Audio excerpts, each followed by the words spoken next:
Hello friends, welcome to exam point official YouTube চ্যানেলে তোমাদের সকলকে স্বাগত জানাই। ফ্রেন্ডস, খুশির খবর, এসএসসি সিজিএল নোটিফিকেশান 2024 কিন্তু জারি করা হয়েছে। অলমোস্ট 17,000 প্লাস ভ্যাকেন্সি রয়েছে। যারা প্রিপারেশন করছো এসএসসি সিজিএল পরীক্ষার জন্য, তাদের জন্য খুবই গুরুত্বপূর্ণ ভিডিওটি। প্রায় 17,000 প্লাস ভ্যাকেন্সি এসএসসি সিজিএল থেকে জারি করা হয়েছে। এর মধ্যে ক্রাইটেরিয়া কি রয়েছে, যোগ্যতা কি লাগে, বয়স কত, এক্সামিনেশন কিভাবে হয়, সব কিন্তু ডিটেলস কিন্তু এই ভিডিওতে তোমাদের প্রোভাইড করা হবে। তাহলে চলো আর দেরি না করে ভিডিওটা শুরু করা যাক। তার আগে যদি তোমাদের ভিডিওটা ভালো লাগে, ইনফরমেশনটা যদি জেনুইন মনে হয়, তাহলে লাইক করে দিও এবং চ্যানেলকে সাবস্ক্রাইব করে নিও। চলো ভিডিওটা শুরু করি। তো বন্ধুরা, আমরা সেই পিডিএফটা ওপেন করে নিয়েছি। এবার আমরা তোমাদের একটা কিন্তু পয়েন্ট ক্লিয়ার করব। তো ফ্রেন্ডস দেখো, এটা কম্বাইন্ড গ্র্যাজুয়েট লেভেলের এক্সাম। এটা কম্বাইন্ড গ্র্যাজুয়েট লেভেলের পরীক্ষা, সবাই জানো। এই পরীক্ষার date for submission of online, এটার ডেট দেওয়া হয়েছে ফ্রেন্ডস। সাবমিশন অনলাইনের ডেট দেওয়া হয়েছে 24 থেকে আমাদের ফর্ম ফিল আপ স্টার্ট হয়েছে, যেটা 24/7, মানে 1 মাসের মতো তোমাদের কাছে সময় আছে। মাসের জন্য তোমাদের কাছে সময় রয়েছে, 24/7 পর্যন্ত তোমাদের কাছে সময় রয়েছে। লাস্ট ডেট তোমাদের দেওয়া হয়েছে পেমেন্টের জন্য 25 তারিখ, জুলাই মাসের 25 তারিখ পর্যন্ত তোমরা নিজের পেমেন্ট কিন্তু করে দেবে।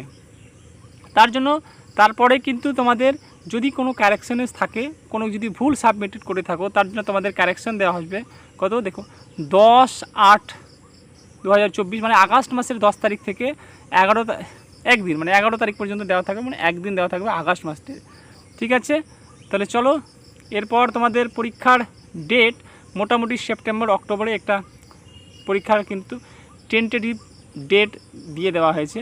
আর tentative schedule 2 exam tier 1 tier 2 হয়, 2টা তোমার ডিসেম্বরের শেষের দিকে হওয়ার একটা চান্স আছে, সেটা কিন্তু দিয়ে দেওয়া হয়েছে। তো চলো একে দেখবো আমরা এর আগের কি ক্রাইটেরিয়া রয়েছে তোমাদের, সবই কিন্তু এই ভিডিওতে ডিটেলস তোমাদের বলে দেওয়া হবে। আমাদের যে পয়েন্টগুলো জরুরি, আমরা সেই পয়েন্টগুলো দেখব। এখানে পয়েন্টের পোস্টের নাম দেওয়া হয়েছে, অ্যাসিস্ট্যান্ট অফিসারগুলোর সব নাম দেওয়া আছে, গ্রুপ বি, এজ লিমিট, এগুলো সব দেওয়া আছে। তোমরা ভিডিওটা দেখবে এবং এখানে যদি কিছু বুঝতে না পারো, তাহলে তোমরা ফর্ম ফিল আপ করার আগে কিন্তু এই পিডিএফটাকে একটা ভালোভাবে পড়ে নেবে। আমরা শুধু মেন পয়েন্টগুলো দেখবো। একটু স্ক্রল ডাউন করে গেলে এখানে বেসিক পে লেভেল কত থেকে কত দেওয়া হয়, সবগুলো দেওয়া আছে, তোমরা একটু কিন্তু ভালো করে দেখে নিবে। আমরা ভ্যাকেন্সি রিজার্ভেশন সেগুলো দেওয়া আছে। এই যে আমরা এখানে দেখি একটু, এই যে টেন্টেটিভ ভ্যাকেন্সি বলেছে দেয়ার অ্যাপ্রক্স 17,727 ভ্যাকেন্সি। তার মধ্যে কিন্তু আবার এখানে বলে দেওয়া হয়েছে কি, যে যদি কোনো কারণবশত ভ্যাকেন্সি বাড়ে, তাহলে তোমাদের কিন্তু সেই SSC.gov.in এই ওয়েবসাইটে কিন্তু তোমাদের কিন্তু জানিয়ে দেওয়া হবে। আর সেই হিসাবে কিন্তু যদি যাদের রিজার্ভেশন আছে, ST SC যে তাদের মধ্যেও যদি ভ্যাকেন্সিটা বাড়ে, সেই হিসাবে কিন্তু সব কিছু কিন্তু তোমাদের এই SSC.gov.in এই ওয়েবসাইটে কিন্তু তোমাদের সব জানিয়ে দেওয়া হবে। আমরা কিন্তু এর পরেগুলো দেখে নিব কি আছে। এখানে সেরকম কিছু নেই ফ্রেন্ডস। এই যে একজন ক্যান্ডিডেট যদি এই ফর্মটা ফিল আপ করতে চায়, তাহলে তাকে কি, একজন যদি ক্যান্ডিডেট ফিল আপ করতে যায়, তাহলে তাকে নিশ্চয়ই কিন্তু একটা সিটিজেন ইন্ডিয়ান হতে হবে। আর এ সাবজেক্ট অফ নেপালে হয় তাহলে চলবে, ভুটান থেকেও কিন্তু চলতে পারে, অসুবিধা নেই। আর তার সাথে যারা মাইনরিটি আছে বা যারা কিংবা যা অন্য দেশ থেকে মাইগ্রেট হয়ে এসছে, তাদের কিন্তু সরকারের দ্বারা যে নথিপত্র দেওয়া আছে, সেগুলো কিন্তু ক্রাইটেরিয়া যদি ফর্ম ফিল আপ করতে পারে, তাহলে কিন্তু তারাও কিন্তু ফর্ম ফিল আপ করতে পারে। তোমরা একবার ভালো করে এগুলো দেখে নিও। এটা আমাদের কিন্তু অত সেরকম জরুরি না, সেটা আমাদের মেন পয়েন্টগুলো দেখব। একটু নিচে স্ক্রল ডাউন করে গেলে এজ লিমিট ইম্পর্টেন্ট হচ্ছে কি, এজটা। এই যে এজ 5 নাম্বারটা এজ লিমিট বলেছে, requirement of age for various post is follows, মানে কোন পোস্টের জন্য কত এজ লাগবে সব কিন্তু এখানে দেওয়া হয়েছে। 18 থেকে 27, তারপরে 20 থেকে 30, 18 থেকে 30, 18 থেকে 32, এগুলো কিন্তু সব এজ লিমিট দেওয়া হয়েছে। আলাদা পোস্টের জন্য কিন্তু এজ লিমিট কাজ করবে। তারপরে এজ রিল্যাক্সেশন যেভাবে পাওয়া হয়, SC ST 5 বছর, এই যে SC ST 5 বছর, তারপরে OBC 3 বছর, এরকম করে যতগুলো এজ লিমিট আছে সেই হিসাবে কিন্তু দেওয়া হয়েছে। এরপর এবার আমরা দেখব 8 নম্বর কলমটা। এখানে এডুকেশন কোয়ালিফিকেশনের সম্বন্ধে বলেছে জুনিয়র স্ট্যাটিস্টিক্যাল অফিসারের জন্য কি ব্যাচেলার ডিগ্রি লাগবে, bachelor's degree in any subject from recognised university অথবা ইনস্টিটিউট থেকে ম্যাক্সিমাম 60% মার্ক লাগবে অ্যাট কি বলেছে 12 স্ট্যান্ডার্ড। মোটামুটি 12-এ তোমাদের 60% মার্কস লাগবে, আর না হলে তাহলে তোমরা ব্যাচেলার ডিগ্রি নিয়ে একটা স্ট্যাটিস্টিক্যাল থেকে যে কোনো কলেজ থেকে তোমাদের কিন্তু ডিগ্রি থাকতে হবে। ঠিক আছে, নেক্সট দেখবো আমরা কি অন্য, এই যে অথবা এখানে দিয়েছে bachelor degree in any subject with statics as on of the subject at degree level. ঠিক আছে, রিসার্চ এইগুলো কিন্তু সব কিন্তু তোমাদের দেওয়া হয়েছে, সব পোস্ট ভেরিয়াস পোস্ট রয়েছে সেগুলো কিন্তু তোমাদের এখানে দেওয়া হয়েছে। দেখ এখানে অল আদার পোস্ট, আর এবং অন্যান্য যে পোস্টের জন্য দেওয়া হয়েছে এখানে দেখো অল আদার পোস্টের জন্য দেওয়া হয়েছে bachelor degree from a recognized university or equivalent. তোমাদের গ্র্যাজুয়েশন পাস থাকলেই তোমরা কিন্তু এই পোস্টের জন্য অ্যাপ্লাই করতে পারবে। The candidate who have appeared in their final year of their graduation can also apply. যারা বলছে, যারা ধরে নাও কি ফাইনাল ইয়ার দিচ্ছে পরীক্ষা এবং তারা অ্যাপ্লাই করতে পারবে, যদি সে ফাইনাল ইয়ারের মধ্যে যদি থাকে appear in the final year of their graduation can also apply. যারা ফাইনাল ইয়ারে রয়েছে তারাও কিন্তু এই পোস্টের জন্য অ্যাপ্লাই করতে পারে। However they must process essential qualification or no on or before the cut off date. যদি তার কাট অফ একটা যে ডেট থাকে সেই ডেটের মধ্যে যদি তার এসেন্সিয়াল কোয়ালিফিকেশান মানে যে গ্র্যাজুয়েশনে পাস পড়ছে এবং সে কিন্তু ফাইনাল ইয়ারে পড়ছে এবং তার কিন্তু রেজাল্ট নেই, বেরোয়নি, কিন্তু সেও কিন্তু ফর্ম ফিল আপ করতে পারবে, কিন্তু কাট অফ বার হওয়ার আগেই কিন্তু তাকে কিন্তু নিজের রেজাল্টটা শো করতে হবে, এটাই বলেছে। ঠিক আছে, ফাইনাল যেটাতে ফাইনাল মানে ধরলাম কি টায়ার 1 টায়ার 2 হয়ে যখন ফাইনাল হবে সেই সময়ের কিন্তু কথা বলা হয়েছে। চলো আমরা আর নেক্সট দেখবো এর পরেগুলো কি হচ্ছে।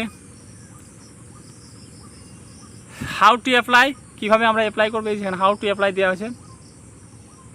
How to apply, application must be submitted only in online mode, website online মোডের মধ্যে অ্যাপ্লাই করা হয়, তোমরা সবাই জানো।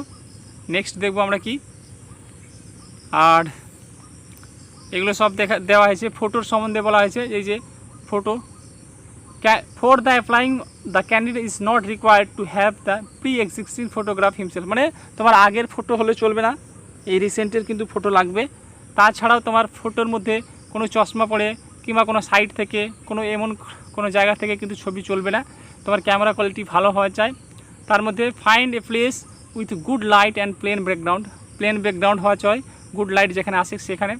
Ensure the camera is level before the taking photo, মানে ক্যামেরাটা ভালো কিন্তু চোখের সামনে, ক্যামেরা চোখের দিকেই দেখতে হবে, ক্যামেরার দিকেই দেখতে হবে। এদিক ওদিক দেখলে ভাবছি একটা সেলফি নিয়ে ছবি তুলে দেবে, এটা দিয়ে হবে না। পজিশন হিমসেলফ ডাইরেক্টলি কিন্তু ক্যামেরার দিকেই দেখতে হবে, এগুলোই কিন্তু বলেছে, আদারওয়াইজ এগুলো কিন্তু সমস্যায় পড়ে যাবে তোমরা।